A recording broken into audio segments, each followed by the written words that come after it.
आप देख रहे हैं आरके न्यूज। आप जो जिज्ञासा संस्था चला रहे हैं जी उसमें आप जो है बच्चों और अभिभावक और टीचर के बीच कैसे समन्वय स्थापित करते हैं?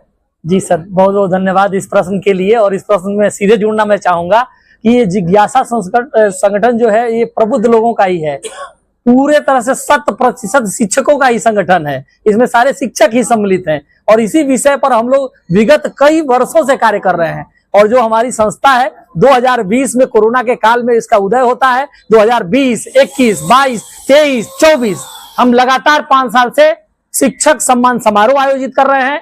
और भारत रत्न पंडित अटल बिहारी वाजपेयी जी की जन्म जयंती पर विगत 3 वर्षों से हम सद्भावना काव्य गोष्ठी का आयोजन कर रहे हैं, समाज को ऊर्जावान कर रहे हैं। तो जो आपने कहा कि हमारा एक्सपर्टाइजेशन है सर, इसी चीज की हमने पढ़ाई ली है, इसी चीज का अनुभव है। हम तीनों में तालमेल बिठाने के लिए काउंसलिंग लेके आपके बीच में आ रहे हैं। इसमें हम पेरेंट्स की भी सुनेंगे, हम छात्र की भी सुनेंगे और फिर वो दोनों हम लोगों की सुनेंगे। तीनों का मिल करके एक समन्वय स्थापित होगा और हमारा हर एक युवा विवेकानंद बनेगा। विवेकानंद जी ने कहा था, एक कोट आपके सामने साझा करना चाहूंगा कि the bond between the teacher and the student is very peculiar and it is much more than father and parents because the parents give us body but teacher give us soul। Parents हमारे माता पिता हमारा शरीर देते हैं, लेकिन उस शरीर की आत्मा हमारा शिक्षक तैयार करता है। तो हम लोग देवनगरी देवरिया में हम बच्चों को ऊर्जावान करने के लिए आगे आ रहे हैं। आप सभी का सहयोग चाहिए, संस्था आपसे सहयोग मांगती है, सहयोग की अपेक्षा करती है।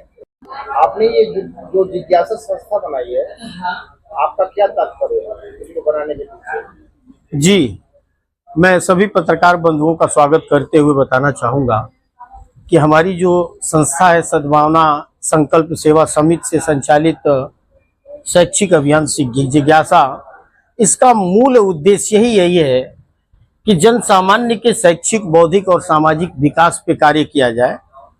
और इस काम में प्राथमिकता हम लोगों की अभी ये है कि जो विद्यार्थी हैं उन विद्यार्थियों का कैरियर काउंसलिंग किया जाए, उनको परामर्श दिया जाए और उनकी जो योग्यता के अनुसार उनको एक सही दिशा में उनकी ऊर्जा लगे और अच्छी सफलता वो प्राप्त कर सके, इसमें सहयोग किया जाए। हमारी संस्था 5 सालों से काम कर रही है, छोटे स्तर पे कर रही है, तो इसमें सभी के सहयोग की अपेक्षा करते हुए हम लोग ये चाहते हैं कि बच्चों, अभिभावकों और शिक्षक इन तीनों में एक समन्वय उत्पन्न किया जाए और जो हम कार्य कर रहे हैं उसी ऊर्जा को अधिक से अधिक ऊंचाई पर ले जाया जाए।